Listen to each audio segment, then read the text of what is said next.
તો આપણે આરંભ કરી શકીએ હવે?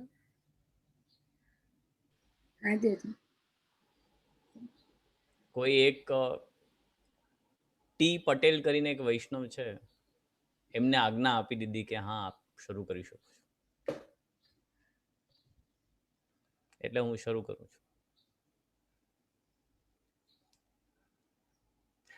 अरे नीता कैसी हो? वाह, so nice to see you.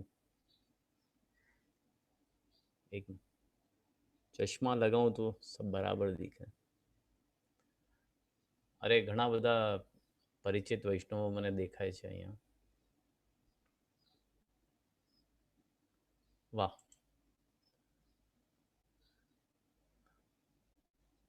अरे संगीता कैसी हो? अनु, वाह, બહુ સરસ. રેખા કેમ છે?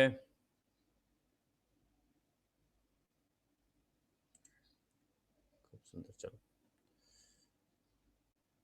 સરસ.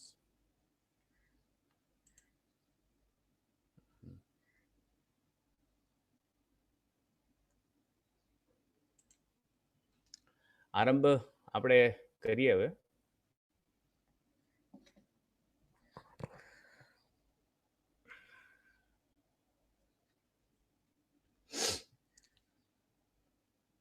सच्चिदानंद रूपाय विश्वोत्पत्त्यादि हेतवे तापत्रय विनाशाय श्री कृष्णाय वयं नुमः.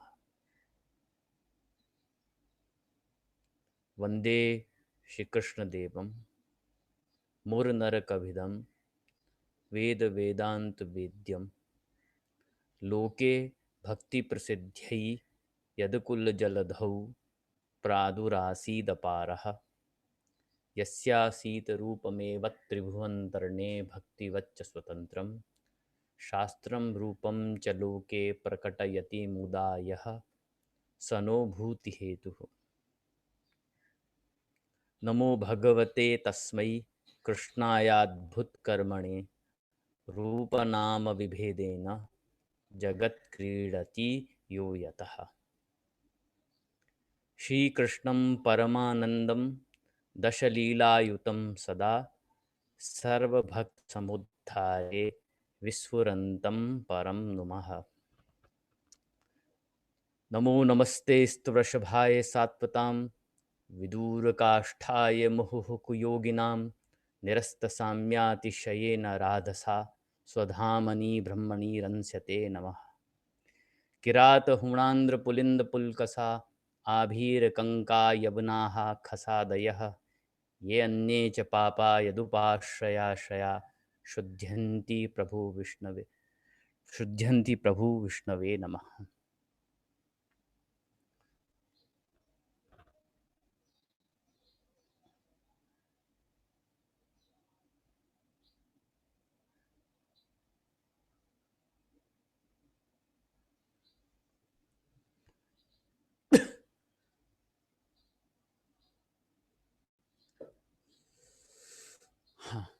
समस्त વૈષ્ણવનું ખૂબ ખૂબ સ્વાગત છે.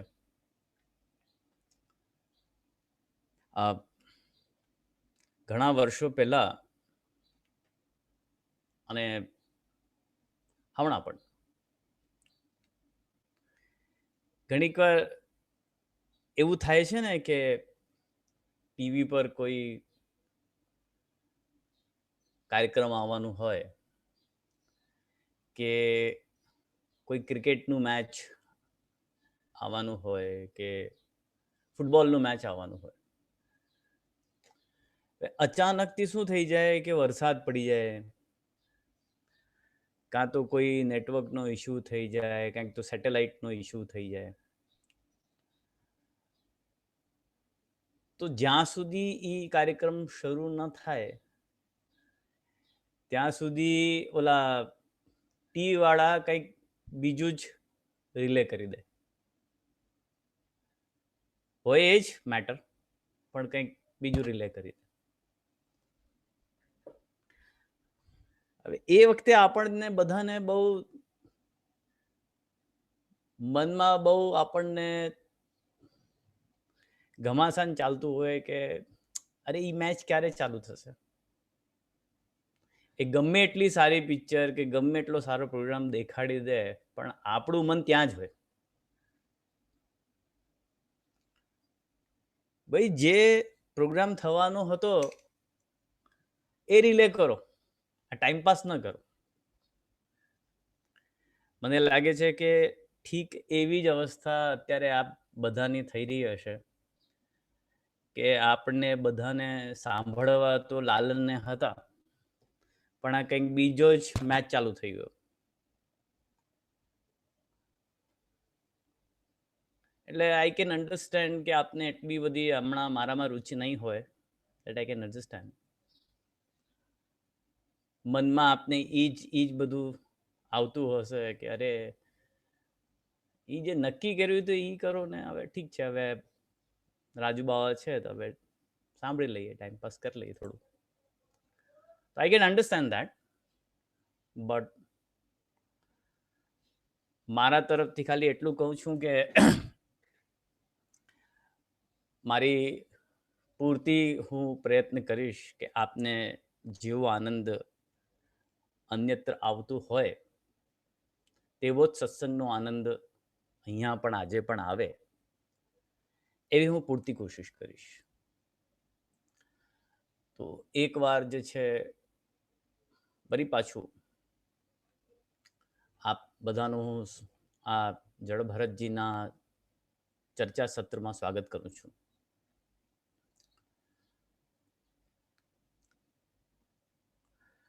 આજે આપણે શ્રીમદ ભાગવતના પંચમ સ્કંધમાં વર્ણિત જળભરતજી વિશે ચર્ચા કરવા માટે એકત્રિત થયા છીએ.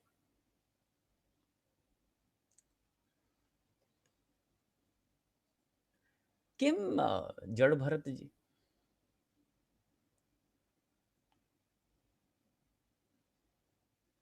ભાઈ ચર્ચા કરવી છે, સત્સંગ કરવો છે, તો ભાઈ ભગવત ચરિત્ર ઉપર સત્સંગ કરો. ઠાકુરજીની લીલા પર ઠાકુરજીની લીલા, ઠાકુરજીના ચરિત્ર ઉપર સત્સંગ કરો. કોઈ ભગવદીઓનું ચરિત્ર શ્રવણ કરો. એ બધું છોડીને જળભરતજી, ગજબ વાત છે ભાઈ. ઈ પણ ચાલો ઠીક છે, ચરિત્રનું શ્રવણ કરીએ, ઈ પણ ભરતજી ઠીક છે, પણ જળ ભરત એવા ચરિત્રનું શ્રવણ કરવા માટે આપણે શા માટે એકત્રિત થયા? એક પ્રશ્ન આવે મનમાં. એક હિસાબે વાત ઠીક છે કે ભાઈ ભગવત ચરિત્ર ઉપર સત્સંગ કરવો જોઈએ, ઠાકોરજીની લીલાનું અવગાહન કરવું જોઈએ. સંસારે અસ્મિન ક્ષણાર્ધોપી સત્સંગ શેવધીર્ણામ, સાચો સત્સંગ કરવો જોઈએ. પરંતુ આ પ્રશ્ન આપણને ત્યારે જ ઊભો થાય કે જ્યારે આપણને એકત્વનું ભાન નથી.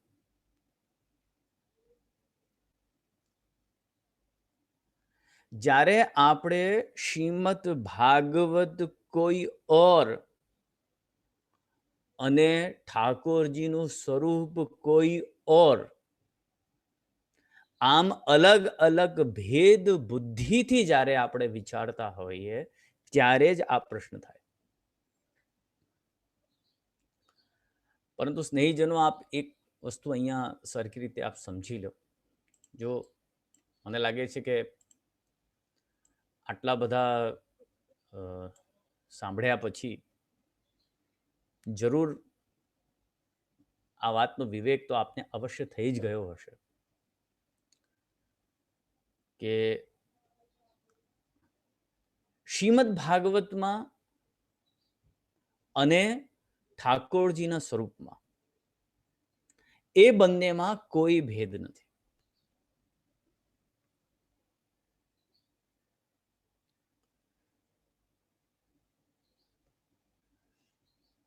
એક શ્રી મહાપ્રભુજીનું સર્વોત્તમ સ્તોત્રમાં એક બહુ સુંદર નામ આવ્યું છે, સ્વાનંદ તુંદિલહ. એનો બહુ આપણે સામાન્ય અર્થ કરીએ, આપણને સમજાયું. ગુળ અર્થમાં તો આપણે નથી જવું અત્યારે, પણ જે સામાન્ય અર્થ કરીએ તો એક બહુ લોકલ ભાષા મહાપ્રભુજી ક્ષમા કરે, પણ સમજાવવા માટે આપને કહી દઉં છું. એક લોકલ ભાષામાં આપણે વાત કરીએ તો પોતાની મસ્તીમાં જે મસ્ત હોય એ છે સ્વાનંદ તુંદિલા. તો ત્યાં શ્રી ગોકુલનાથજીએ એવું લખ્યું કે ભાઈ શું એવું કારણ છે કે શ્રી મહાપ્રભુજીએ એમના જીવનમાં ક્યારે પણ પુષ્ટિમાર્ગ સિવાય બીજી કોઈ ચર્ચા જ નથી કરી? શું કારણ છે? તો આપશ્રી લખે છે કે શ્રી મહાપ્રભુજીને સદા નિરંતર ભગવદ લીલાનું અવગાહન રહેતું હોય છે, પુષ્ટિમાર્ગનું ભાસ રહેતું હોય છે, અને પુષ્ટિમાર્ગના આનંદથી એટલા બધા ઓતપ્રોત છે કે તે સિવાય એને બીજું કશું ધ્યાનમાં આવતું જ નથી.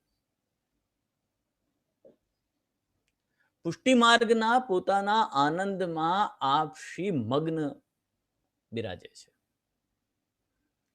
એ વાતને બતાવવા માટે આ નામ આવ્યું સ્વાનંદ તુંદિલહ. હે ને? તો જે આચાર્ય ચરણને પુષ્ટિમાર્ગ સિવાય બીજું કજું ભાન જ નથી, વિચાર કરો કે એ આચાર્ય, એ શ્રી મહાપ્રભુજી શા માટે નિજ લીલા છોડીને, નિજ આનંદ છોડીને અહીંયા ભૂતલ પર પધારે? અને પ્રયોજન શું? શ્રી ભાગવતનો ગૂઢ અર્થ પ્રકટ કરવો છે.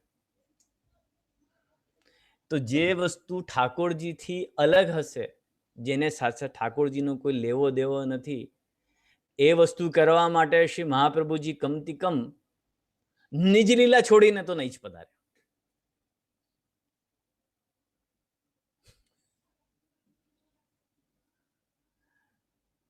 તો શ્રી મહાપ્રભુજી એના માટે ભૂતલ પર પધાર્યા, એનો મતલબ જ આ છે કે શ્રીમદ ભાગવતનું મહાત્મ્ય શું છે એ આપણને સહેજ જ ખ્યાલમાં આવી જાય. તો કહેવાનો તાત્પર્ય આ છે કે શ્રીમદ ભાગવત અને ઠાકોરજીના સ્વરૂપ એ બંનેમાં કોઈ અંતર નથી. એ શ્રી ઠાકોરજીનું વાંગમય સ્વરૂપ છે. અને એના માટે અનેક અનેક વાક્યો આપણે ત્યાં કહ્યા છે. હવે આપ ગણતા જાઓ, કોઈ ગણતરી આપની પૂરી જ નહીં થાય કે જે વાક્યો આ બતાવે છે કે શ્રી ઠાકોરજીમાં અને શ્રીમદ ભાગવતમાં કોઈ અંતર નથી.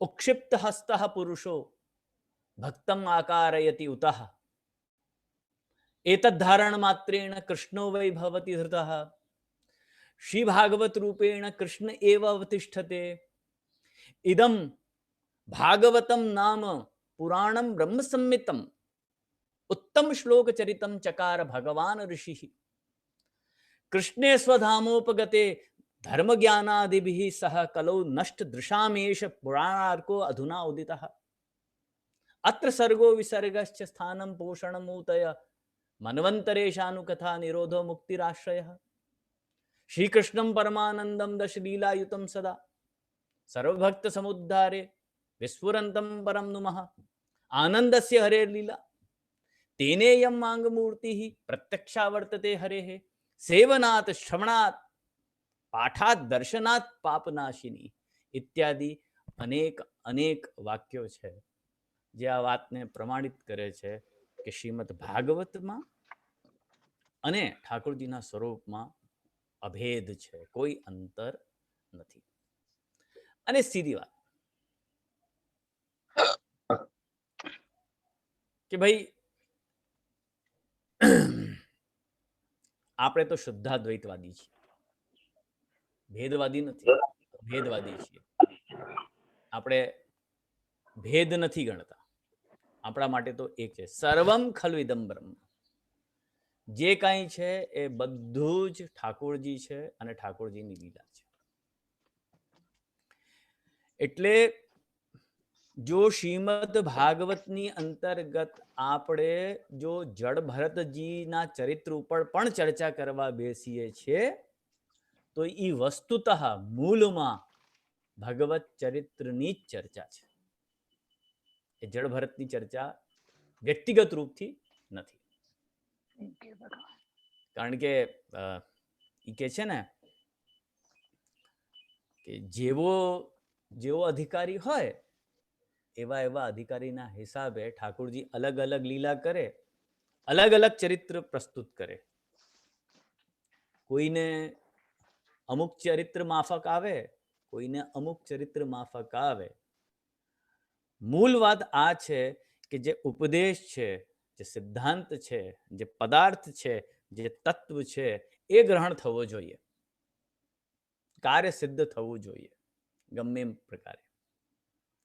એ કહે છે ને કે અપમાનમ પુરસ્કૃત્ય માનમ કૃત્વા ચ પૃષ્ઠતઃ સ્વકાર્યમ સાધયે ધીમાન કાર્ય ધ્વંસો હિ મૂર્ખતા.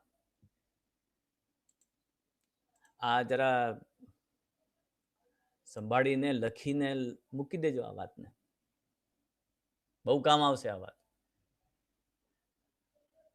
એક ઘડી શાસ્ત્ર એમ કહે છે, શાસ્ત્રની વાત છે, અત્યારે ધર્મશાસ્ત્રની ચર્ચા નથી કરતા, નીતિશાસ્ત્રની ચર્ચા કરી રહ્યા છે. અપમાનમ પુરસ્કૃત્વા માનમ કૃત્વા ચ પૃષ્ઠતા. ઘણા લોકો કામ કરવા જાય તો આપણે કહીએ કે કેમ ભાઈ થઈ ગયું? તો કે અરે હું પણ ગયો તો પણ ત્યાં સાહેબ નહોતા, એકચ્યુઅલી આજે મારી તબિયત સારી નહોતી, સાંજ પર રાખીએ. હા હું જઈશ પણ મને થોડું મોડું થઈ ગયું, આજે વરસાદ પડી ગયો. This is all nonsense. Sense આ છે કે ગમે એમ થાય કામ થવું જોઈએ, અને કાર્ય થવા માટે એકવાર અપમાન પણ થતું હોય ને તો ભલે થાય, માન સન્માનને પાછળ છોડી દો. કોઈને બાપ ભાઈ દાદા કરવું હોય ને, ભાઈ હાથ જોડીને કરવું હોય ને, કોઈને મોટા માન આપીને કામ કરવાનું, હા ભાઈ તું મોટો, ચાલ ભાઈ તું ચાલ કરી આવ, એમ કેમ કરીને પણ કામ થતું હોય ને તો કાર્ય સિદ્ધ થવું જોઈએ ગમે એમ પ્રમાણે. કાર્ય ધ્વંસ ન થવું જોઈએ, બગડવું ન જોઈએ. તો કોઈ પણ રીતે ઉપદેશ કરવામાં આવે, ભલે એ પ્રભુ સંમિત ઉપદેશ હોય, સુહૃત સંમિત ઉપદેશ હોય કે કાંતા સંમિત ઉપદેશ હોય, ઉપદેશ હોય છે, હૃદય સુધી પહોંચવો જોઈએ. અને બીજી વસ્તુ આપણે એમ જોવા જઈએ તો આજે શ્રીમદ ભાગવતના જ એક નાનકડા ભાગ ઉપર ચર્ચા કરવા જઈએ છીએ. કારણ કે જડ ભરતજીનું ચરિત્ર તો શ્રીમદ ભાગવતના પંચમ સ્કંદમાં છે. તો ટૂંકમાં આપણે એની ચર્ચા કરવા જઈએ છીએ, શ્રીમદ ભાગવતની જ. શું કારણ છે કે આપણા સંપ્રદાયમાં એટલો વધારે ભાર શ્રીમદ ભાગવત ઉપર આપવામાં આવે છે? હવારે ઘડી ભાગવત સપ્તાહો થતી હોય, શ્રી મહાપ્રભુજીએ શ્રીમદ ભાગવત પર શ્રી સુબોધનીજી લખ્યા. શ્રીમદ ભાગવતનો ગૂઢાર્થ પ્રકટ કરવા માટે આપશ્રી ભૂતલ પણ પધાર્યા. આપશ્રીના જે લાલજી શ્રી ગોપીનાથજી સંપૂર્ણ ભાગવત કરી લેતા ત્યાં સુધી ભોજન નહોતા આરોગતા. એના માટે આપશ્રીએ પુરુષોત્તમ સહસ્રનામની રચના કરી. કેટલો બધો ભાર.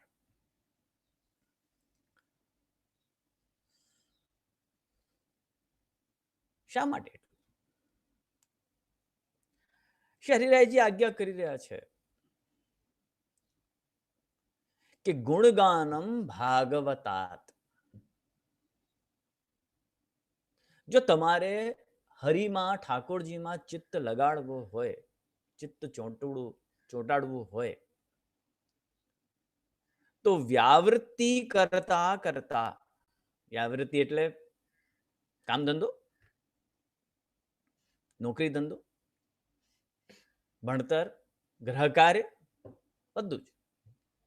એ કરતા કરતા જો તમારે ભગવાનમાં ઠાકોરજીમાં ચિત્ત લગાડવું હોય, જો કે બહુ અઘરું છે,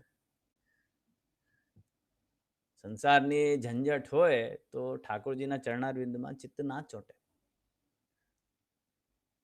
પણ જો ચિત્ત ચોંટાડવું હોય તો હરિરાયજી આજ્ઞા કરે છે ગુણગાનમ ભાગવતાત.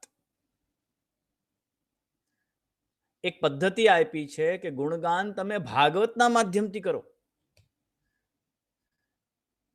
શ્રેષ્ઠ કલ્પ છે. એટલે આ કલિકાલ દોષોનું ભંડાર છે. આપણાથી પગ પગ પર, પલ પલ પર આપણને ખબર પણ નથી હોતી એ દોષો થયા કરે. અને એ દોષોનું નિવારણ કરવા માટે આપણા સંપ્રદાયમાં પ્રાયશ્ચિત આદિ એ સ્વીકૃત નથી. આપણે ત્યાં કોઈ એવું પ્રાયશ્ચિત નથી જે રીતે આપણે કૃષ્ણ ચાંદ્રાયણ ઇત્યાદિ પ્રાયશ્ચિત હોય છે, એવા આપણે ત્યાં પ્રાયશ્ચિત ક્યાં છે? એટલે ધારો કે સંપ્રદાયમાં આપણાથી કોઈ અપરાધ બની રહ્યું છે, મનસા વાચા કર્મણા, કાં તો અપરાધ બનવાની સંભાવના છે, તો આ પરિસ્થિતિમાં સમર્પિત જીવ શું કરે? પોતાના દોષોનું નિવારણ કેવી રીતે કરે? તો એના માટે પણ આપણને શ્રીમદ ભાગવતથી જ પ્રેરણા મળે છે કે ગોપિકાઓથી પણ જ્યારે ઠાકોરજીનો અપરાધ બન્યો એ વખતે પણ ગોપિકાઓએ ભગવત ગુણાનુવાદ જ કર્યું, ઠાકોરજીનો ગુણાનુવાદ કર્યો, અને એનાથી જ એમના બધા દોષની નિવૃત્તિ થઈ. એ જ્યારે ઠાકોરજીની આજ્ઞા ગોપિકાઓએ ન માની, રાસમાં બહુ આપે તો જરૂર શ્રવણ કર્યું જ હશે, તો કે છે ને કે શ્રી મહાપ્રભુજીની કારિકા પણ છે, અષ્ટાવિંશે હરેર ગાનમ સ્વભાવાત અપરાધત કૃતાવજ્ઞા ગોપિકા હિ સ્તોત્રમ ચક્રુરીતીર્યતે. એટલે અપરાધ નિવૃત્તિ માટે પણ ભક્તિ માર્ગમાં આ એક જ માર્ગ છે, તે છે ગુણગાન, ભગવત ગુણાનુવાદ, જે આપણે ત્યાં શ્રીમદ ભાગવતથી કરવાની અપેક્ષા છે. અને લાસ્ટ હજી એક વાત, શ્રી મહાપ્રભુજી ઠાકોરજીની જે લીલાઓથી આપણું પરિચય કરાવવા માંગી રહ્યા છે, આ ઠાકોરજીની તો અનંત લીલાઓ છે, કોઈ પાર નથી,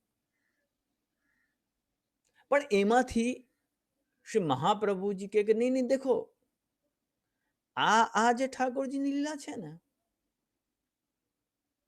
એનું અનુસંધાન કરો. કેમ આનું?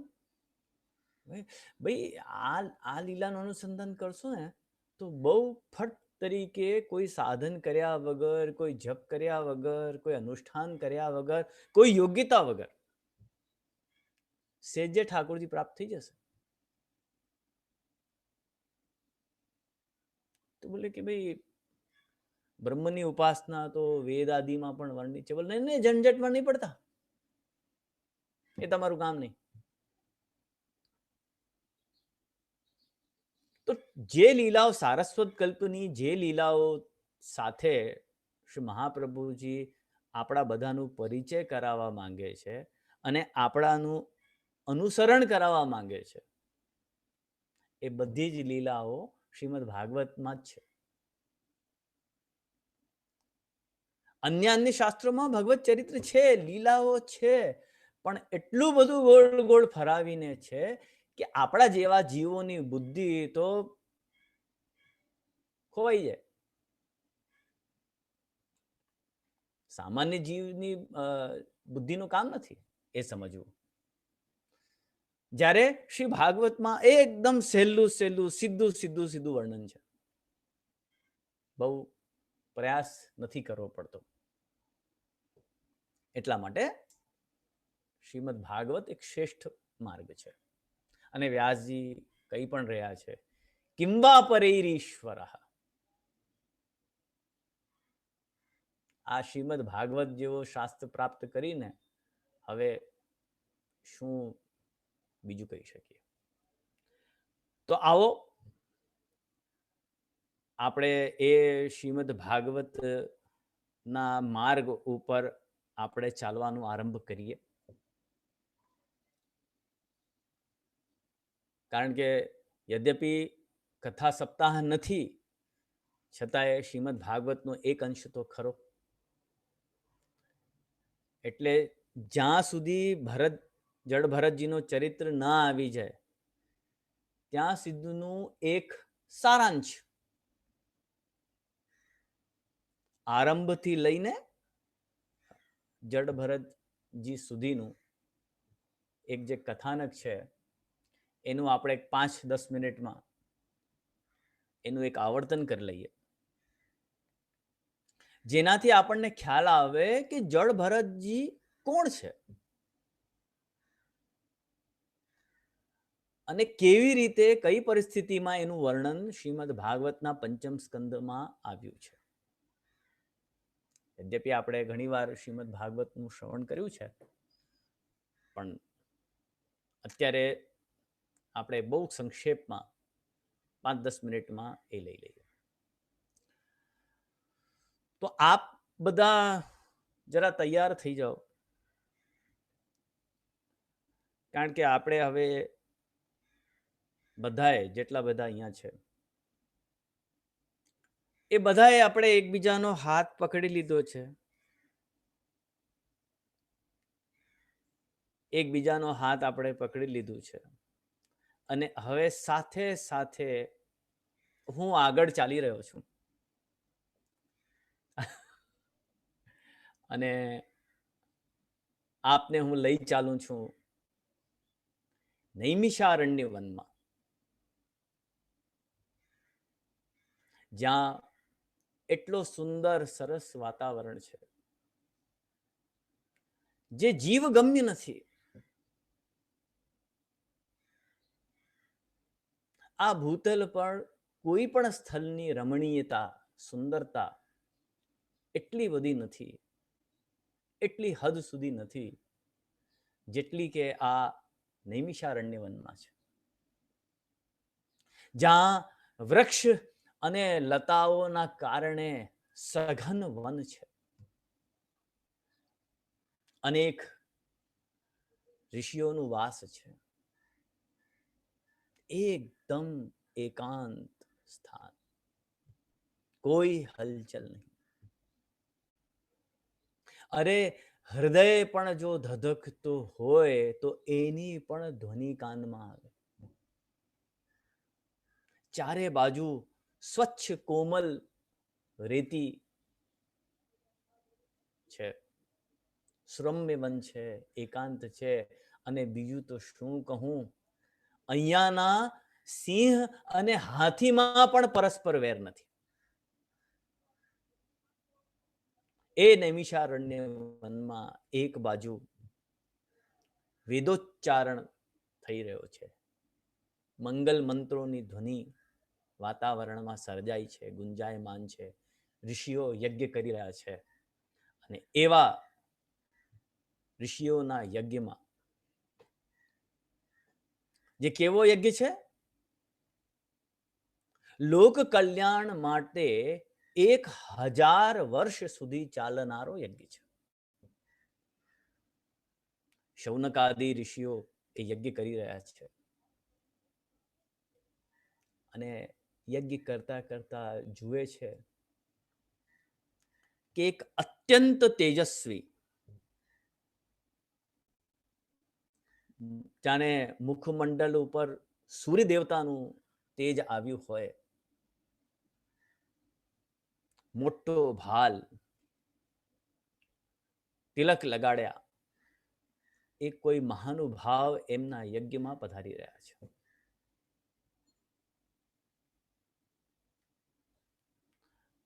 શ્રી મહાપ્રભુજી બહુ સુંદર આજ્ઞા કરે છે, તેજોપી નિદર્શનમ. માણસ ભગવદીય છે કે નહીં, કે ખાલી ઢોંગ અને પાખંડ જ છે, ખાલી કેવા ખાતર છે કે ભગવદીય. ભલે તિલક લગાડ્યું હોય, કંઠી પહેરી હોય, બધું હોય, પરંતુ તે છતાંય ભગવદીય છે કે નહીં એનું પ્રમાણ છે એના મુખમંડળનું તેજ. અલગ જ બતાવે. જે ભગવદીય હશે એના મુખમંડળ પર એક અપૂર્વ તેજ હશે, અને એ જ એની ઓળખાણ છે. એવો અલૌકિક તેજ લેતો કોઈ બ્રાહ્મણ બાલક ત્યાં યજ્ઞમાં પધાર્યા. જે ઋષિઓ યજ્ઞ કરી રહ્યા હતા એ શૌનક આદિ ઋષિઓ હતા, અને જે બ્રાહ્મણ સ્વરૂપ ત્યાં પધાર્યા, અરે બ્રાહ્મણ એટલે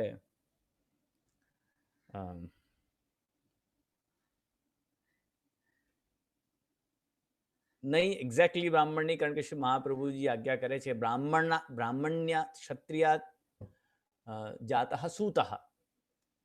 વાક્ય મને આપણે શ્રી ભાગવતાત પ્રકરણનું વાક્ય પૂરો સ્મરણ નથી, પણ એવા અપૂર્વ તેજયુક્ત સૂતજી ત્યાં પધાર્યા, અને એમના મુખારવિંદના દર્શન કરીને શૌનક આદિ ઋષિઓએ એમની સ્તુતિ કરતા કહ્યું, અજ્ઞાન ધ્વાંત વિધ્વંસ કોટિ સૂર્ય સમપ્રભા સૂતાખ્યા હિ કથા સારમ મમ કર્ણ રસાયન. હે સૂતજી, જો આપ હવે અહીંયા પધાર્યા જ છો તો અમને કોઈ એવો સાધન બતાવો, એવો કોઈ શાશ્વત સાધન બતાવો, એવો કોઈ કલ્યાણકારી સાધન બતાવો જે અમને શ્રી કૃષ્ણની પ્રાપ્તિ કરાવી દે.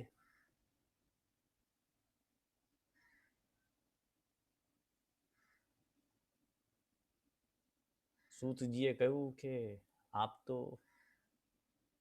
યજ્ઞમાં પ્રવૃત્ત છો,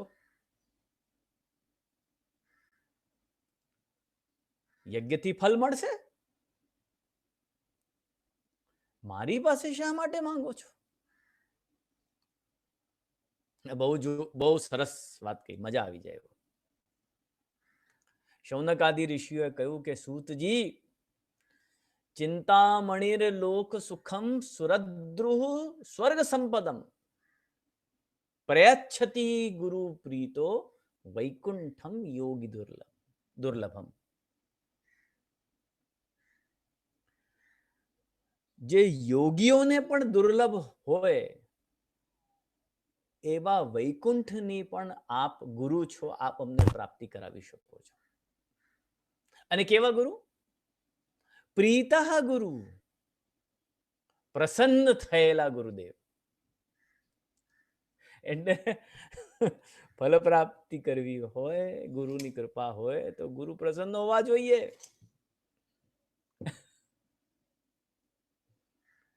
શૌનક આદિ ઋષિઓની પ્રાર્થના સાંભળીને સૂતજીએ કહ્યું કે ભાઈ, ભલે તો આપની આટલી જિજ્ઞાસા છે, આપનો આટલો આગ્રહ છે,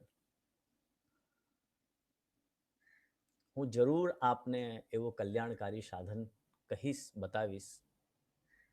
અને એ કલ્યાણકારી સાધન છે ભગવત પ્રાપ્તિ કરાવવાનું શ્રીમદ ભાગવત. હું એની કથા આપને કહીશ. અને જ્યારે શુકદેવજીએ પરીક્ષિતજીને કથા કહી હતી એ વખતે હું પણ ત્યાં જ બેઠો હતો. મેં શુકદેવજીના મુખારવિંદથી આ કથાનું શ્રવણ કર્યું છે અને જે શ્રવણ કર્યું છે એ જ કથા હું આપને કહીશ. શુકેન મમ યત પ્રોક્તમ રાહ શિષ્યમ વિચારે ચ. મને શિષ્ય ગણીને શુકદેવજીએ જે કથા કીધી એ હું આપને કહીશ. એટલે અહીંયાથી સૂતજીએ શૌનકજીને શ્રીમદ ભાગવતની કથા કેવી આરંભ કરી. સ્નેહીજનો, ઘણા વૈષ્ણવોની મને વારે ઘડી આ વિનંતી આવતી હોય, પ્રશ્ન આવતા હોય, ધારો કે ભાઈ આ શ્રીમદ ભાગવતનું જે છે પ્રક્રમ અમને સમજમાં નથી આવતું. ક્યારે સૂત અને શૌનક સંવાદ આવી જાય, ક્યારે ગોકર્ણ અને ધુંધુકારી આવી જાય, અને ક્યારે જે છે ઓલો સનકાદી ઋષિ આવી જાય, ક્યારે શુકદેવજી આવી જાય, ક્યારે રાજા પરીક્ષિત આવી જાય. આ પ્રક્રમ છે શું?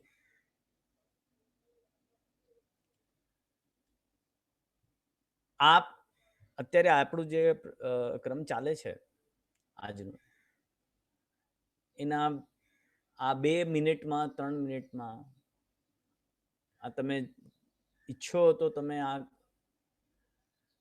અત્યારનું આજનું દિવસ અને આજનો સમય અને આ અત્યારે જે રેકોર્ડિંગ આપણી ચાલે છે એ તમે નોંધ કરી લેજો. ક્યારે પણ શ્રીમદ ભાગવતનું પ્રક્રમ સમજવું હોય તો આ 2 મિનિટની રેકોર્ડિંગ સાંભળી લેશો તો એકદમ ક્લિયર થઈ જશે. જો સૌથી પહેલા શ્રીમદ ભાગવત કોને કોનાથી કહી? નંબર 1, સૌથી પહેલા ઠાકોરજીએ જ્યારે આસુર વ્યામોહ લીલા કરી, એટલે આ ભૂતલનો ત્યાગ કરીને જ્યારે આપ શ્રી સ્વધામ પધાર્યા, એના પછી, કારણ કે જ્યારે ઠાકોરજી સ્વધામ પધાર્યા ત્યારે કલયુગનો પ્રવેશ થઈ ગયો. ઠાકોરજી બિરાજતા તો કલયુગ આવી ના શકે, એટલી એની શક્તિ નથી. તો ઠાકોરજીના સ્વધામ પધાર્યા પછી કલયુગના 30 વર્ષ વીતી ગયા પછી ભાદ્રપદ માસની શુક્લ પક્ષની 9મીના દિવસે, એ દિવસથી શુકદેવજીએ રાજા પરીક્ષિતને શ્રીમદ ભાગવતની કથા કહી.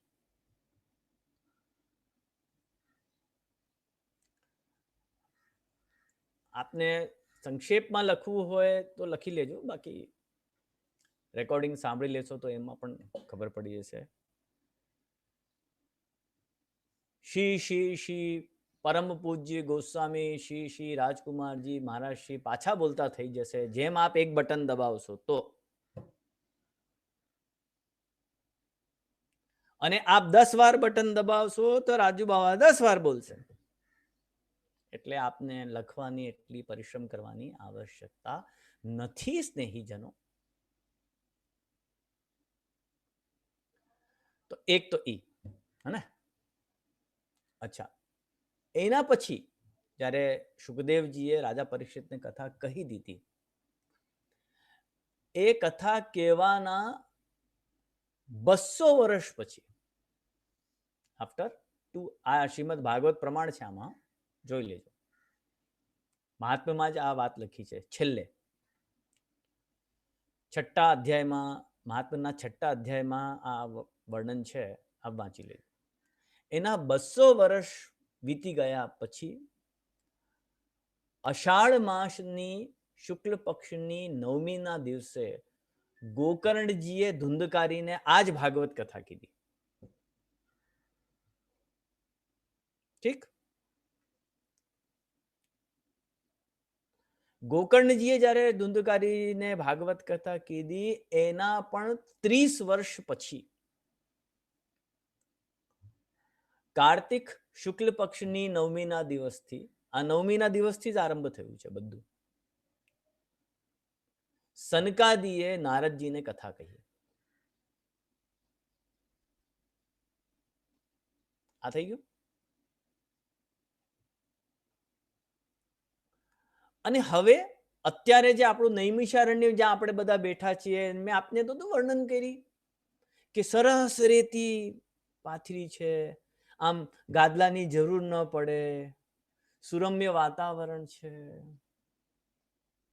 મધુર પક્ષીઓનું સ્વર થઈ રહ્યું છે, સુંદર શીતલ મંદ વાયુ પ્રસરિત થઈ રહી છે, કલકલ કરતી એક સરોવર છે, એમાંથી એક અલગ જ સુગંધ આવી રહી છે. એમાંથી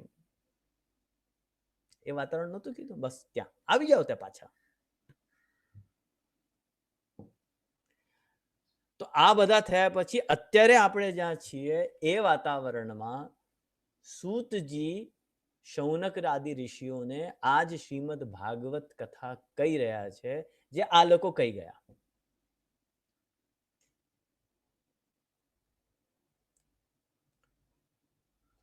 અને એ સૂતજીમાં, કારણ કે સૂતજીની કથા કહેવામાં અવકાશ છે કે એની પહેલા આટલી બધી કથાઓ થઈ ગઈ છે, એટલે સૂતજી એ બધાનું ઉદાહરણ આપતા કથા કહી રહ્યા છે. આપને ખ્યાલમાં આવ્યું? સૌથી પહેલા તો એક કોઈ વ્યક્તિ વાત કરે, પછી બીજો વાત કરે, પછી ત્રીજો વાત કરે, અને જ્યારે ચોથું કરશે, ચોથો વ્યક્તિ જ્યારે વાત કરશે ત્યારે એની પાસે 1, 2 અને 3 આ ત્રણેયનો અનુભવ હશે. અને ચોથું જ્યારે કોઈ પાંચમાને વાત કરતો હશે ત્યારે કહેશે કે જો ભાઈ, આ પહેલાએ જે છે ને આમ કીધું હતું, આ બીજાએ આમ કીધું હતું, અને ત્રીજાએ આમ કીધું હતું. Very clear, obvious.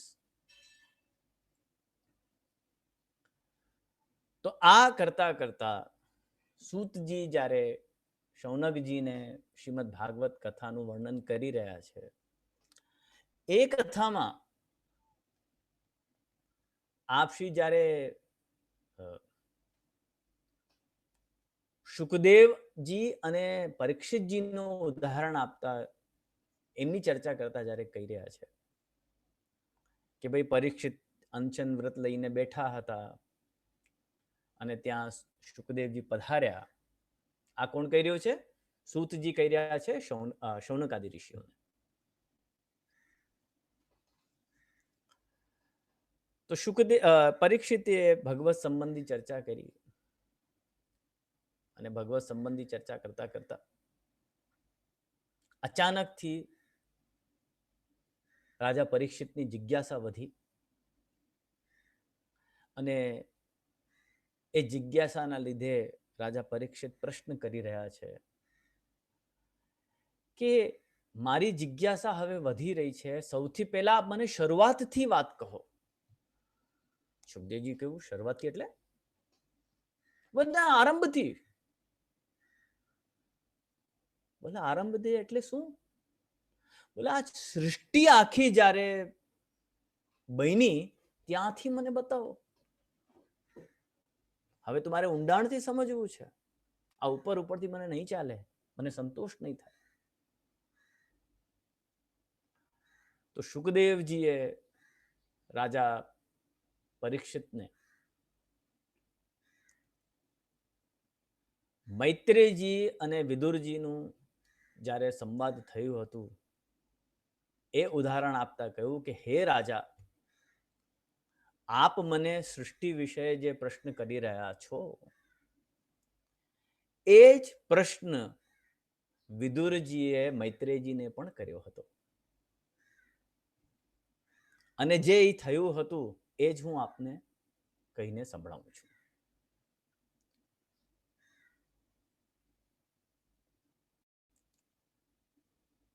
સુખદેવજી કહી રહ્યા છે કે મૈત્રેયજીએ વિદુરજીને સૃષ્ટિનું પ્રક્રમ સમજાવતા કહ્યું કે ભગવાનની આજ્ઞાથી બ્રહ્માજીએ આ સૃષ્ટિની રચના કરી.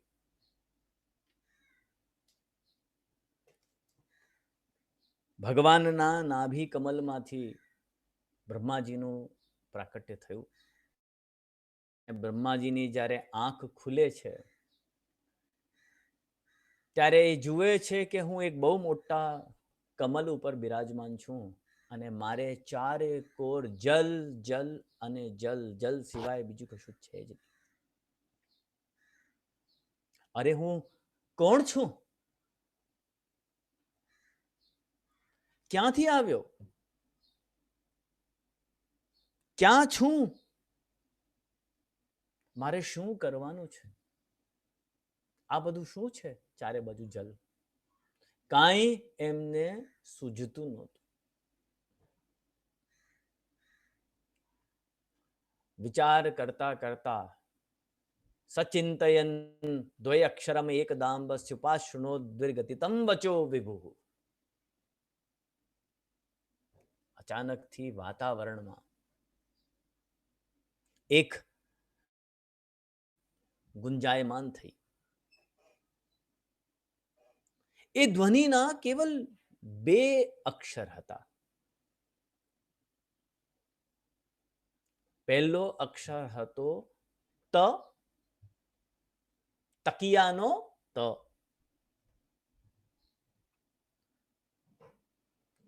અને બીજો અક્ષર હતો પ, પપૈયાનું પ.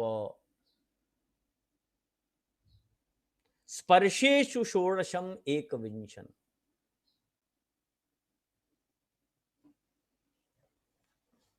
એટલે તપ, તપ કરો, તપ કરો, તપ કરો.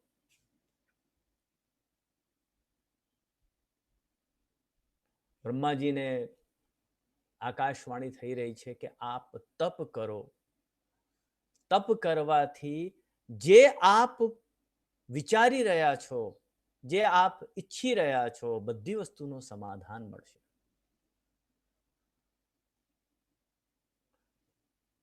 સ્નેહીજનો થોડું ધ્યાન આપો. અત્યારે પ્રસંગ શું ચાલી રહ્યો છે? સૃષ્ટિનું, નિર્માણનું, એક્શનનું. કોઈ વસ્તુ બનવામાં છે, એનું નિર્માણ થવાનું છે. અને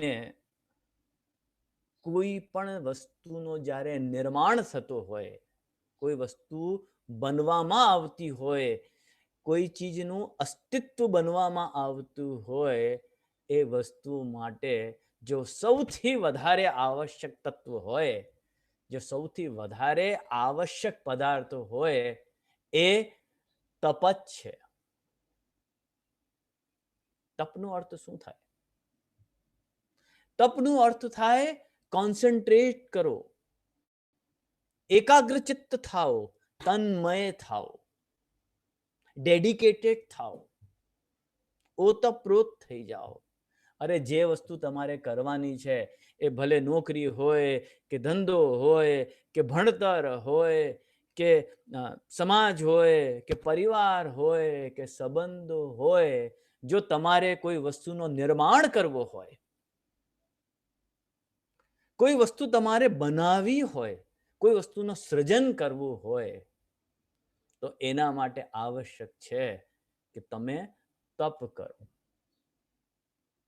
તમે એમાં ડૂબી જાઓ, એમાં મગ્ન થઈ જાઓ. તમારું તમારા સર્વસ્વને તમે એને નિછાવર કરી દો, અરે ત્યારે જ કોઈ વસ્તુનું નિર્માણ થશે. જ્યાં સુધી આપ તપ નહીં કરો, એકાગ્રતા નહીં લાવો, જ્યાં સુધી પોતાને આપ ડેડિકેટ ના કરી દો કે ના ના ના મારે કરવું જ છે, ત્યાં સુધી નહીં થાય. અને બીજી એક વસ્તુ, બહુ સરસ વાત, યદ્યપી આ વ્યાકરણની વસ્તુ છે પણ છતાંય સમજવા જેવી છે. સ્પર્શેષુ ષોડશમ એકવિંશત. આ ત અને પ વ્યાકરણની વર્ણમાલામાં ત આવે 16મા નંબર ઉપર. આ સ્પર્શ વર્ણ જેટલા પણ ગણાવ્યા છે વ્યાકરણમાં, એમાં ત વર્ણનું સ્થાન છે 16મું અને પ વર્ણનું સ્થાન છે 21મું. 16th and 21st.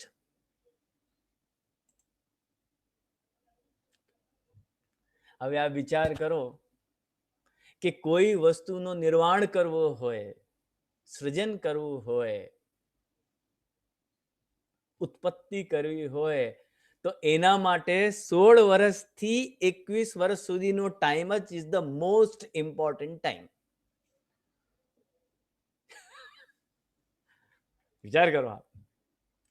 જે કાર્ય આપે 16 વર્ષથી 21 વર્ષની ઉંમરમાં કર્યો, એ જ કાર્ય જીવનભર આપની સાથે રહેશે.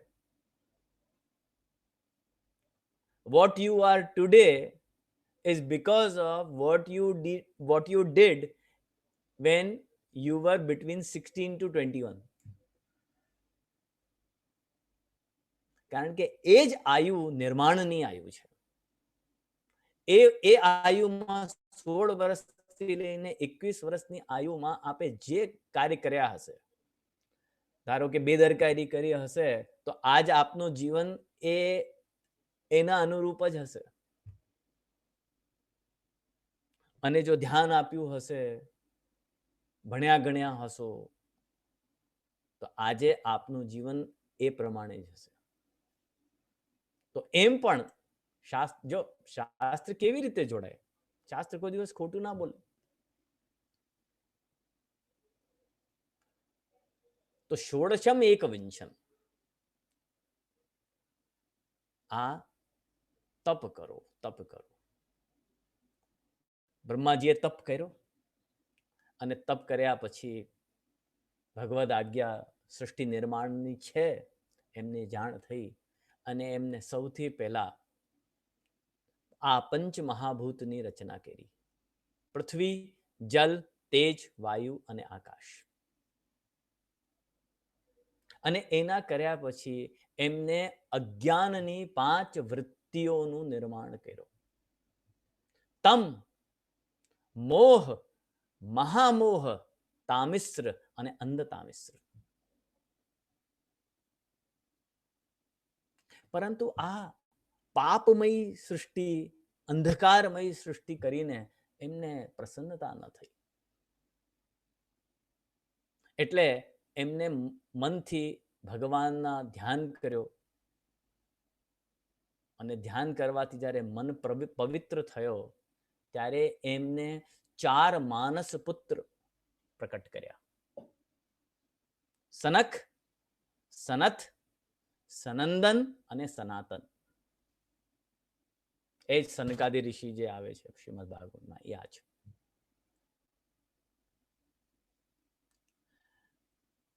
એ 4 પુત્રથી બ્રહ્માજીએ કહ્યું કે ભાઈ મેં આટલા સુધી સૃષ્ટિ કરી છે, હવે આગળ તમે કરો. એ સનકાદી જે ઋષિ હતા 4, એ કે નહીં નહીં ભાઈ, હમ તો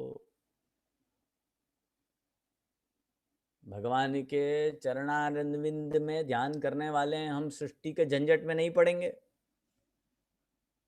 બ્રહ્માજીએ કહ્યું કે ભાઈ હું પિતા છું, આજ્ઞા કરું છું કે ના ભાઈ ના, અમે તો ભગવત ચરણારવિંદનું ધ્યાન કરવા માટે થયા છીએ, આ સૃષ્ટિના ઝંઝટમાં અમે નહીં પડીએ. બ્રહ્માજીને ક્રોધ આવ્યું અને જ્યારે ક્રોધ આવ્યો ત્યારે એમના ભ્રકુટીમાંથી રુદ્ર ભગવાન શંકર પ્રકટ થયા. બ્રહ્માજીએ એમને આજ્ઞા કરી કે ચાલો ભાઈ હવે સૃષ્ટિ કરો. હવે જે વ્યક્તિ જેવો હોય એવી સૃષ્ટિ કરે. હવે શંકરજી તો જે છે મૃગચર્મો ગણામાં સર્પ ભભૂતિ ધારણ કરે એટલે એમને ભૂત પિશાચની સૃષ્ટિ કરવાની આદમ કરી દીધી. ચારે બાજુ ભૂત પિશાચ થઈ ગયા. બ્રહ્માજી કહ્યું કે ભાઈ અલમ પ્રજા બી સૃષ્ટા બી બહુ થઈ ગયું ભાઈ, બંધ કરાવે તારી સૃષ્ટિ. બ્રહ્માજી ફરી પાછા ચિંતિત થયા કે હવે સૃષ્ટિનો ક્રમ કેવી રીતે આગળ વધશે. પુનઃ તપ કર્યો અને તપ કર્યા પછી બ્રહ્માજીના 10 પુત્ર થયા.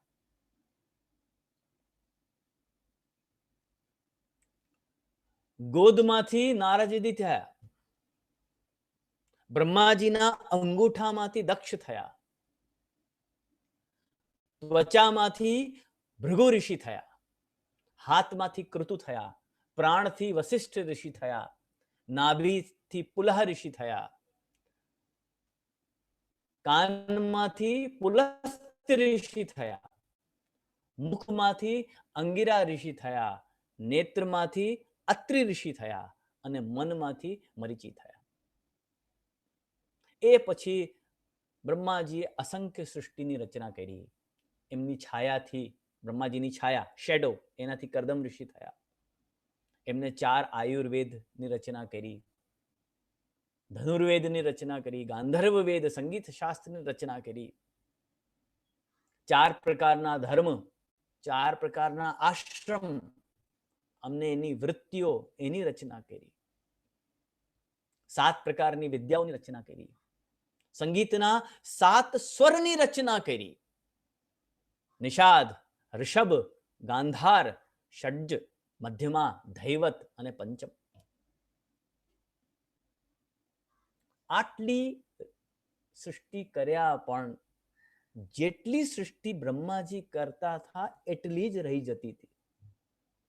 એનો વિસ્તાર નહોતો થતો. એમ અચાનક વિચાર કરતા કરતા બ્રહ્માજીના શરીરના 2 ભાગ થઈ ગયા અને બંને ભાગમાંથી એક ભાગમાંથી સ્વયંભૂ મહારાજ મનુ પ્રકટ થયા અને બીજા ભાગથી એની મહારાણી શતરૂપા.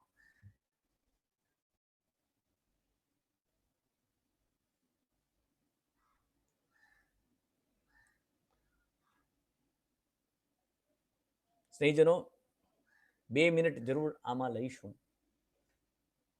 કારણ કે આ બહુ સમજવા જેવી વાત છે અને ભાગ્યે જ બહુ ઓછા લોકો આની ઉપર ચિંતન કરે છે અને આની ઉપર આ વિષયને મુખ્યતા આપે છે. અહીંયાથી આગળ વધી જતા હોય છે, પરંતુ રોકાઈ જાઓ, 1-2 મિનિટ રોકાઈ જાઓ. બ્રહ્માજીના દેહમાંથી 2 ભાગ થયા. એક ભાગથી મહારાજ મનુ અને બીજા ભાગથી મહારાણી, એની રાણી શતરૂપા એ થયા. મનુ એટલે કોણ?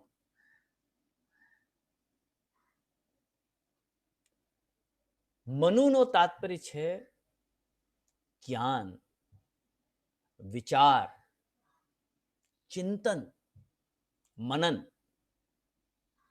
આ બધાનું મનુનો તાત્પર્ય બધા જ છે.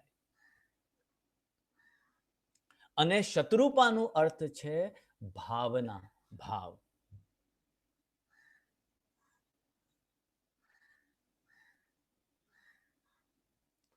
પહેલી મૈથુની સૃષ્ટિ આ મનુ અને શતરૂપાના મળ્યાથી થઈ. એટલા માટે મનુષ્યને આજ માનવ કહીએ. માનવ શા માટે કહીએ? કારણ કે મનુની સંતાન છે એટલે માનવ. જે વસ્તુ ઉપર હું આપનું ધ્યાન કેન્દ્રિત કરાવવા માંગતો હતો, 2 મિનિટ માટે મેં આપને રોક્યા કે આગળ વધતા પહેલા જરાક આનો વિચાર આપ કરી લો. એ વસ્તુ આ છે કે આજે મનુષ્યનો જીવન આ જ 2 વસ્તુમાં વેચાઈ ગયો છે, વિચાર અને ભાવના.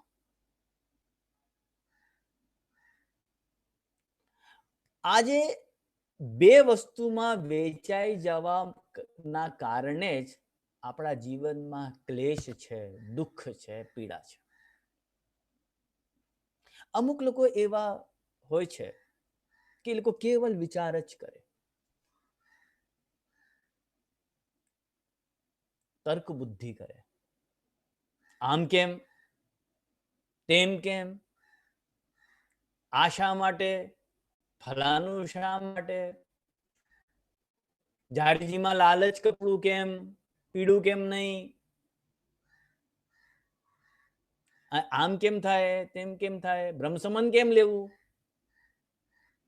કંઠી જ કેમ પહેરવી. અમારા મનમાં છે ને ભગવાન તો બસ દરેક વસ્તુમાં આમ કેમ, તેમ કેમ, આમ ઓમનું ચક્કર એમને વિચારધારા સતત ચાલતી જ હોય. જો કે સર્વથા ખોટી નથી.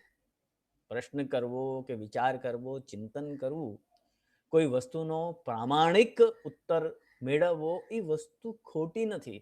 ખોટી ક્યારે હોય કે જ્યારે મનુષ્ય કેવલ વિચારમાં જ પડ્યો રહે, એનાથી આગળ જ ન વધે. હવે વિચાર કરો કે કોઈ વ્યક્તિને જે છે કોઈ બિઝનેસ કરવો હોય કે ધારો કે ભણવામાં કંઈક આગળ વધવું હોય,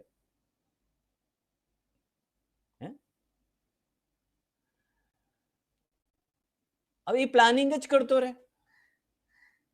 હું આમ કરીશ તો આમાં આટલું ઇન્વેસ્ટમેન્ટ છે, પછી મારી પાસે આટલું પણ અહીંયા પણ નથી, ટાઈમ મારી પાસે આટલું ઓછું છે, ત્યાં મારી આ સિચ્યુએશન ખરાબ છે, અહીંયા ફલાનું થઈ ગયું, ઢીકનું થઈ ગયું, ના આપણે આમ કરી લઈએ, નહીં પછી આમ કરી લઈએ. અરે ભાઈ, વિચાર જ કરતો રહેશે કે થોડુંક હિંમત કરીને આગળ પણ વધશે? પણ અમુક વ્યક્તિઓ કેવલ વિચાર કરે, એમનામાં ભાવ કે ભાવના ના હોય, એને તર્કવાદી કહીએ. એમનામાં બધા મનુનો અંશ આવી ગયો, કારણ કે મનુનો અર્થ થાય વિચાર, જ્ઞાન, ચિંતન, તર્ક. અને ઘણા લોકો વિચાર ન કરે, એ ભાવના પ્રધાન હોય, ભાવ પ્રધાન હોય. ભાઈ આવી રીતે કરવું, હા જી ભલે ભલે, ભાઈ આવી રીતે ના કરતા, અચ્છા ભલે ભલે, નહીં કરું, હા કઈ વાંધો નહીં. ત્યાં હાથને નહીં અડાડો, હાથ ખાસા કરો, હા ભલે. એ વખતે એ વિચાર ન કરે કે ભાઈ આવું શા માટે કરવું કે આવું શા માટે ન કરવું. અને ભૂલે ચૂકે જો આપ એમને પૂછી લો કે ભાઈ તું આવું કરે છે, શા માટે કરે છે ભાઈ, તો એ જવાબ નહીં આપી શકે. શા માટે? કારણ કે એ વિચારશીલ નથી, એને વિચાર નથી કર્યો. ભાઈ મોટાઓએ કહી દીધું ને અમે જોયું એટલે અમે કરીએ છીએ. એની પાસે એનો ઉત્તર નથી. એ ભાવના પ્રધાન છે, એનામાં શત્રુપાનો અંશ આવી ગયો. બંને વસ્તુ ખોટી છે. મનુષ્ય જીવન વિચાર અને ભાવનાનું મેલ હોવું જોઈએ, કેવલ વિચાર અને કેવલ ભાવના એવું નહીં. જે વસ્તુ, જે લોકો કેવલ વિચાર જ કરતા હોય, કેવલ તર્ક કરતા હોય, કેવલ જે દોષ બુદ્ધિ જોતા હોય, એ લોકોમાં ભાવના નથી હોતી. એટલા માટે એ લોકોને કથામાં આવવાનું મન નથી થતું, ભગવત સેવા કરવાનું મન નથી થતું. અરે ધર્મમાં તો બહુ પાખંડ છે. પરંતુ ભાઈ વાત સાચી છે, પણ ધર્મમાં વિજય પણ છે. ધર્મમાં જ સત્ય છે. એટલે એ લોકો ધર્મની ઓર પ્રવૃત્ત નહીં થઈ શકે. અને જે લોકો વિચાર નથી કરતા, કેવલ ભાવના પૂર્ણ જ છે સર્વથા, એ લોકોમાં અંધશ્રદ્ધાનો ઉદય થઈ જશે. એટલે બંને વસ્તુ ખોટી. મનુષ્ય જીવનમાં વિચાર પણ હોવો જોઈએ અને ભાવના પણ હોવી જોઈએ, બંનેનું. કારણ કે મનુષ્ય જીવન મનુ અને શત્રુપાનું મેલ છે. તો આવી રીતે પ્રથમ મૈથુની સૃષ્ટિ, જેને આપણે કહીએ મેમલ્સ, એની સૃષ્ટિ સૌથી પહેલા મનુ અને શત્રુપાથી આરંભ થઈ. અને મનુ અને શત્રુપાના સંયોગથી એમની 5 સંતાનો થઈ. અને એ 5 સંતાનનું નામ છે, 2 પુત્ર થયા અને 3 પુત્રીઓ થઈ. 2 પુત્ર હતા પ્રિયવ્રત અને ઉત્તાનપાદ. અને જે 3 પુત્રીઓ હતી એ થઈ આકુતિ, દેવહૂતિ અને પ્રસૂતિ.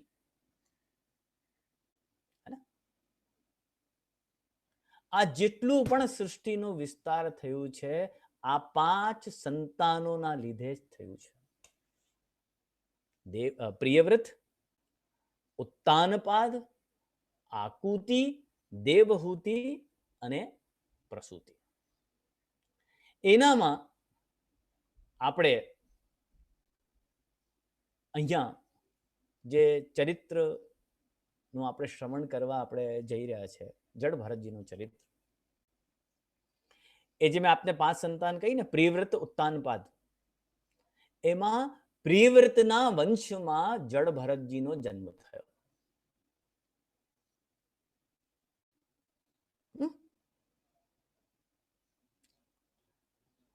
તો આ અત્યારે આપ જે સાંભળો છો એ રાજા પ્રિયવ્રતની વંશ પરંપરામાં આવેલા જડ ભરતજીનું ચરિત્ર સાંભળવા જાઓ છો. રાજા પ્રિયવ્રત નારદજીના શિષ્ય હતા. રાજ્ય લેવા નહોતા માંગતા, વિવાહ આદિ કરવા નહોતા માંગતા. બ્રહ્માજી આવ્યા અને એમને ગૃહસ્થ આશ્રમનો મહત્વ સમજાવ્યો.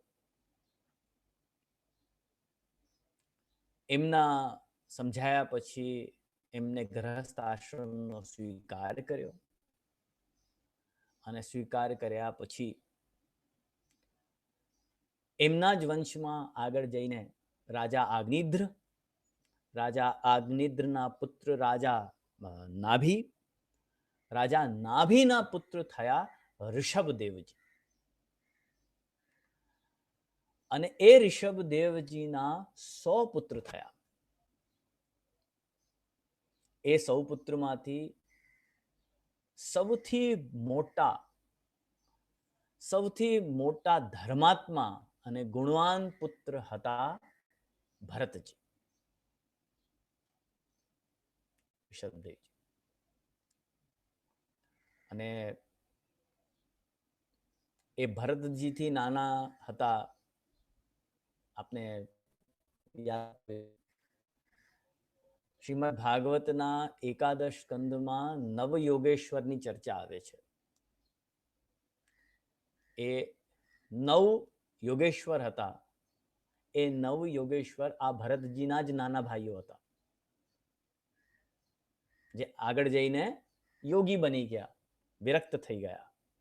અને એ થા જે 9 યોગેશ્વર હતા, કવિ, હરિ, અંતરિક્ષ, પ્રબુદ્ધ, पिप्पलायन, आविर्होत्र, द्रुमिल, चमस અને કરભાજન. સ્નેહજનો, રાજા ભરત એટલા બધા પ્રતાપી રાજા બન્યા, એટલા બધા ધર્માત્મા, એટલા બધા ગુણવાન, કે એમની પહેલા આ દેશને અજનાભ વર્ષ કહેતા. પણ રાજા ભરતના પ્રતાપથી આ દેશનું નામ ભરતથી ભારત વર્ષ થઈ ગયું. આપણે ભારત દેશ કહીએ છીએ એ રાજા ભરતના કારણે જ કહીએ છીએ. એ આગળ જઈને એ રાજા બન્યા. ઋષભદેવજી તો સંન્યાસ લઈ લીધું. પુત્રોને ઉપદેશ નાયમ ભાજા દેહ ભાજામ, નાયમ દેહો દેહ ભાજામ ઇત્યાદિ વાક્યના એમને ઉપદેશ આદિ કર્યા અને સંન્યાસ લઈ લીધું અને રાજ્યનો કાર્યભાર ઋષભદેવજીએ રાજા ભરતજીને સોંપ્યો. રાજા ભરત પ્રજાનું પાલન બહુ વાત્સલ્ય ભાવથી કરતા. બહુ સુંદર શ્રીમદ ભાગવતમાં વર્ણન આવે છે રાજા ભરત માટે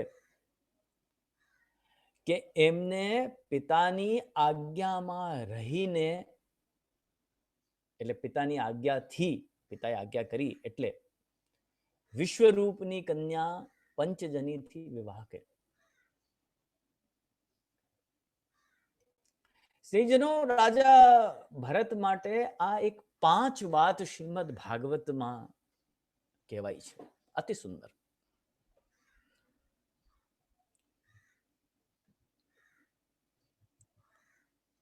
પહેલી તો આ કે પોતાના પિતાની આજ્ઞાથી એમને વિવાહ કર્યો.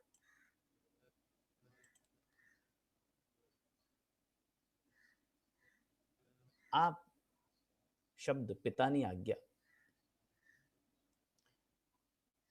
એ સમયમાં તો ઠીક છે, પણ આજના સમયમાં અતિ અતિ અતિ મહત્વ ધરાવે છે.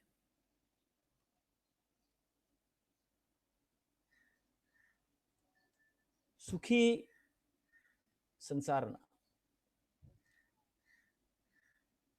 એવો સંસાર, એવો પરિવાર કે જેમાં સુખ શાંતિ હોય, લડાઈ ઝઘડા ના હોય, મનમોટાવ ના હોય, વૈમનસ્યતા ના હોય, ખટરાગ ના હોય,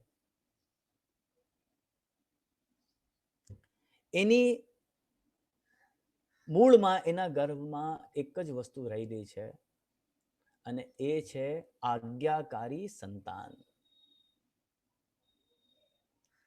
જો કોઈ પરિવારમાં સંતાન આજ્ઞાકારી નથી, માતા પિતાના કહેવામાં ન ચાલતી હોય, પોતાનું મન ઘણન જે મનમાં આવ્યું એ કરતા હોય, એ પરિવારમાં કોઈ દિવસ સુખ આનંદ સંપન્નતા રહેવાની નથી. અને સ્નેહીજનો, શાસ્ત્રોએ આજ્ઞાકારી પુત્રના લક્ષણ કયા છે અને એ આજ્ઞાકારી પુત્રના લક્ષણ પૂરેપૂરા 100% રાજા ભરતજીના ચરિત્રમાં આપણને દેખાઈ આવે છે. આ બધાના ચરિત્રનું શ્રવણ મનન શા માટે કરવું છે?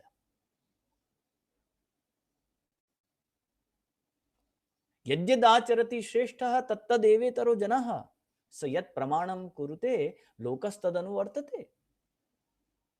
શા માટે આપણે શ્રી મહાપ્રભુજીના ચરિત્રનું શ્રવણ કરીએ? શ્રી ગુસાઈજીના ચરિત્રનું, ભગવદ લીલાનું શ્રવણ શા માટે આપણે કરીએ? અરે એટલા માટે કરીએ કે એમના ચરિત્રનું શ્રવણ કર્યા પછી અંતઃકરણ નિર્મલ થાય, મન શુદ્ધ બને અને આપણો જીવન પણ એમના જીવન જેવો બનવાની રાહ મળે. આપણે બનાવી શકીએ જેવો જીવન ઈ જીવી ગયા. એટલા માટે એમનું ચરિત્રનું શ્રવણ કરવું જરૂરી છે. રાજા ભરતના ચરિત્રમાં એક અતિ સુંદર વાત છે. આપ વાંચશો તો શ્રીમદ ભાગવતનું અનુસંધાન આવી જશે. પિતાની આજ્ઞા. શાસ્ત્ર પુત્રના લક્ષણ કરતા કહે છે, ઉત્તમશ્ચિંતિતમ કુર્યાત પ્રોક્તકારી તુ મધ્યમઃ અધમો અશ્રદ્ધયા કુર્યાત અકર્તો ચરિતમ પિતુઃ.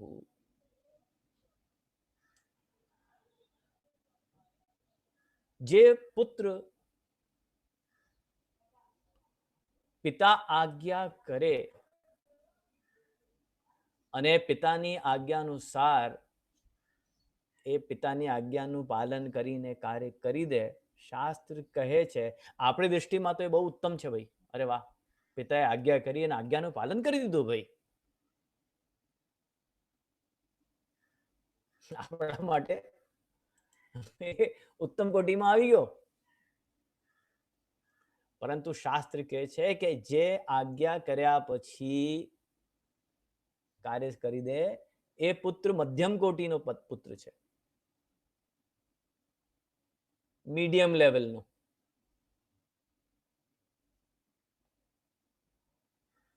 અને જે આજ્ઞાનું પાલન તો કરે પણ જબરજસ્તીથી કરે. અરે હવે બાપાએ કહી દીધું છે એટલે યાર કરવું તો પડશે. શ્રદ્ધા રાખ્યા, અશ્રદ્ધયા કુર્યાત. એટલે એની કેટેગરી કે એ અધમ કોટીનો છે, થર્ડ કેટેગરીનો છે. અને ઈ કે પિતા આજ્ઞા કરી દે અને છતાંય ન કરે, કરે જ નહીં, કે એને તો પિતાની વિષ્ઠા સમાન સમજવું જોઈએ એ પુત્રને. અકર્તો ચરિતમ પિતુઃ, એ પિતાના મલની સમાન છે. તો કે ઉત્તમ પુત્ર કોને કહેવાય પછી? તો કે ઉત્તમશ્ચિંતિતમ કુર્યાત. અરે હજી તો પિતાના મનમાં કોઈ વાત આવી હોય કે આવું આવું થાય તો કેટલું સુંદર, એ પિતાના મનની વાત જાણી લે અને આજ્ઞા કરતા પહેલા જ એનું પાલન કરી દે, એ ઉત્તમ કોટીનો પુત્ર. ઉપનિષદમાં શિષ્યના પણ આવા લક્ષણ બતાવ્યા છે. સેમ. એના માટે આપણે ઓલું શ્રી મહાપ્રભુજીની વાર્તામાં આવે છે, જો હું ભૂલતો ન હોઉં તો કૃષ્ણદાસ મેઘનની વાર્તામાં આવે છે કે એક બાર શ્રી મહાપ્રભુજી એમના ખુડામાં પડતા હતા અને એમને આપશ્રીને મનમાં ધાન અરોગવાની ઈચ્છા થઈ અને આપશ્રી આજ્ઞા કરે એને પહેલા જ એને કાર્ય સિદ્ધ કરી દીધો. તો અહીંયા ભરતજીના ચરિત્રમાં આપણને આ વાત જાણવા મળે, આપણને શીખવા મળે છે કે આપણે એક પરિવારમાં કેવી રીતે આપણને રહેવું જોઈએ અને કઈ કઈ વસ્તુનું આપણને ધ્યાન રાખવું જોઈએ. તો પિતાની આજ્ઞાથી આ 5-6 વાતો છે જે ભરતજીના ચરિત્રમાં અત્યંત જાણવા જેવી છે અને આપણા જીવનમાં ઉતારવા જેવી છે. આનો સત્સંગનું હેતુ જ આ છે કે મોટાઓનું ભગવદીયના ચરિત્રનું શ્રવણ કરીએ અને ધીમે ધીમે ધીમે જ્યારે એ જ વાત કાનમાંથી અંદર જાય, તમને ખબર પણ નથી હોતી કે મન, બુદ્ધિ, ચિત્ત એ જ વાતને વાગોડિયા કરે છે અને ધીમે ધીમે તમારું આખું દેહ, તમારું ચિત્ત, તમારું અંતઃકરણ એ સંસ્કારથી પોષિત થતો જ રહે છે. તો મને લાગે છે કે આજે સમય થઈ ગયો છે, ચરિત્રની સંપૂર્ણ ચર્ચા આજે નહીં થઈ શકે, તો આજે આપણે અહીંયા રાખીએ અને કાલે વળી પાછા અહીંયાથી જ આપણે આરંભ કરીશું. ઇતિશમ ઇત્યલમ શ્રી ગોવર્ધનનાથ કી જય. બહુ સુંદર સમજાયું આપશ્રીએ. અડધી ખબર પણ નહોતી બધા. તો બહુ હાજી. પ્રણામ. તો આપણે હવે કાલે મળીએ. હવે હું રજા લઉં, જે નીચે વૈષ્ણવને જરા હું ફોન પહોંચું. હોય તો જે મારી વાત સાંભળો, બધા જ વૈષ્ણવ મને દંડોત પ્રણામ મને કરી લીધા અને મેં એક સાથ બધાને ખૂબ ખૂબ આશીષ આપી દીધા. આપણે નિરાતે છેલ્લા દિવસે આપણે પછી ચર્ચા કરશું. અત્યારે જરા મને આપ રજા આપો, હને? બધા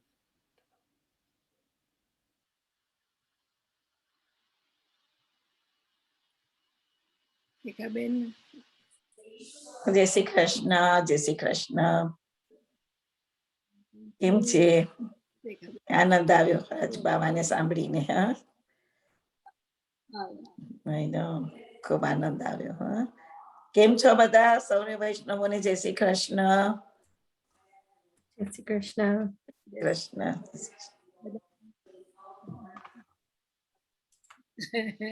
હાય તૃપ્તિ, જય શ્રી કૃષ્ણ. કેમ છો? રાઈટ? બસ એકદમ ઓલરાઈટ. કેમ છે? મજામાં?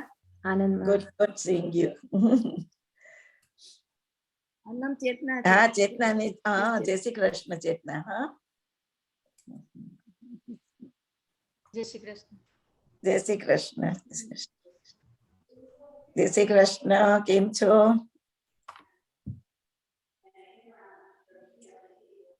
ચાલો, ખૂબ આનંદ આવ્યો. સરસ બધું. હા, હા. આ લોકો વરસાદ. જય શ્રી કૃષ્ણ.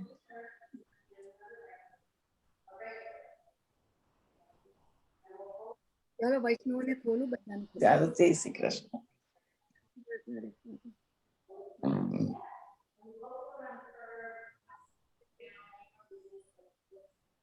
વૈષ્ણવ જય શ્રી કૃષ્ણ. હા, જય શ્રી કૃષ્ણ. સૌ જય શ્રી વૈષ્ણવ. કૃષ્ણ. જય શ્રી કૃષ્ણ પુષ્પાબેન. જય શ્રી કૃષ્ણ બધાને. જય શ્રી કૃષ્ણ. કૃષ્ણ. જય શ્રી રેખાબેન, કાશીબેન. જય શ્રી જય શ્રી કૃષ્ણ. કૃષ્ણ. જય શ્રી કૃષ્ણ. જય શ્રી બસ રેખાબેન કેમ મજા છે. નથી આવતા બસ હમણાંથી? બસ પીવું જાય પર જળભરત તો જય આખે શ્રી સુંદર કૃષ્ણ. પીવું બાબા. બહુ સુંદર સમજાય. બહુ સરસ હતું. બહુ સરસ હતું. રેખાબેન કેમ નથી રાજુ આવતા હમણાં? બાવાનું તો બહુ જ સરસ. હા, રેખાબેન જય શ્રી કૃષ્ણ. ઘણા દિવસના જય શ્રી કૃષ્ણ. હા, બહુ ઘણા દિવસ બહુ નથી. ટાઈમ પછી મળ્યા આપણે રેખાબેન. બહુ ટાઈમ હા, બહુ પછી. હવે બધું કામ ને બધું શરૂ થઈ ગયું. બહુ બિઝી થઈ ગયા છીએ હવે. હવે તકલીફ પડે છે રાતના. હવે બધું નોર્મલ લાઈફ થઈ ગઈ એકદમ.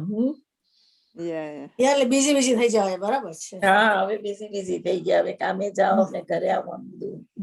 તમારી તબિયત સારી છે ને? હા, હવે તબિયત સારી છે. હા, બધું બહુ બરાબર દોડા છે. દોડી નહીં કરતા પ્લીઝ.